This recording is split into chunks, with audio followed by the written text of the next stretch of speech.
আসসালামু আলাইকুম প্রিয় খাবারপ্রেমী ভাই ও বোনেরা। আজ আমি আপনাদের দেখাবো খুব সহজেই কিভাবে মুরগির রোস্ট রেসিপি তৈরি করবেন, যা খেতে খুবই সুস্বাদু।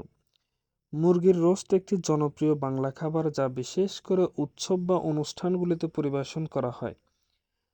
তবে বর্তমানে আমরা ঘরোয়াভাবে তৈরি করতে চাই।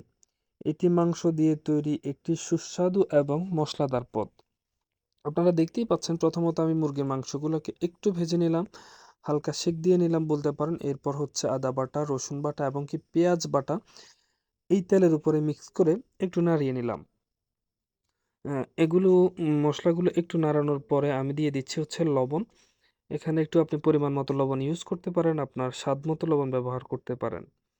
এবং কি মসলা দিয়ে আপনি হচ্ছে এগুলাকে একটু ভালোভাবে করার পর মুরগির রোস্টের যে মসলাটা আছে, এটা ১ কেজি পরিমাণে যেটুকু দেওয়া প্রয়োজন আপনি অতটুকু ব্যবহার করুন। আমি একটু বেশি পরিমাণ ব্যবহার করছি, যেহেতু হচ্ছে আমি একটু বেশি মসলাদার পছন্দ করি। এজন্য আপনারা পরিমাণ মতো ইউজ করতে পারেন। এর পরবর্তীতে আপনি মসলাগুলো দেওয়ার পর এটা একটু ভালোভাবে নাড়াচাড়া দিয়ে একটু ঢাকনা দিয়ে রেখে দিবেন। তেলের উপরে পানি ব্যবহার করবেন না। এটা নাড়াচাড়ার পর আপনি দেখতে পাবেন একটা সুন্দর কালার আসবে। মুরগিগুলা দেখতে অনেক সুন্দর এবং সুস্বাদু হবে। যদিও এটি একটি সুস্বাদু এবং ঐতিহ্যবাহী খাবার, এর পুষ্টিগুণ এবং স্বাস্থ্যের জন্য কিছু উপকারিতা রয়েছে।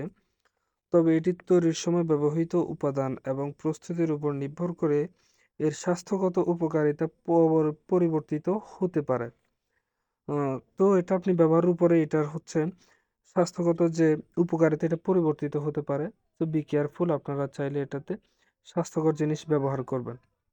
আপনারা দেখতেই পাচ্ছেন এটা মোটামুটি অনেক কালারিং একটা রান্না হয়েছে, অনেক সুন্দর দেখা যাচ্ছে। খেতেও অনেক সুস্বাদু হয়েছে। পরবর্তীতে এটাতে আমি ব্যবহার করেছি হচ্ছে টক দই। টক দইটা আমি মোটামুটি হচ্ছে ৩ টেবিল চামচের মতো ব্যবহার করেছি। এরপর হচ্ছে আমি একটু মিল্ক বা দুধও ব্যবহার করেছি, এটার কালারটা একটু ভিন্নতার জন্য। দুধ আবার টক দই ব্যবহার করলে মাংসের কালার এবং কি স্বাদেও একটু ভিন্নতা আসে। আপনারা চাইলে এটা ব্যবহার করতে পারেন, না চাইলে নাও ব্যবহার করতে পারেন। একটু ব্যবহার করলে এটা খেতে ভালো এবং কালারটা ভালো আসে আরকি। আপনারা দেখতেই পাচ্ছেন।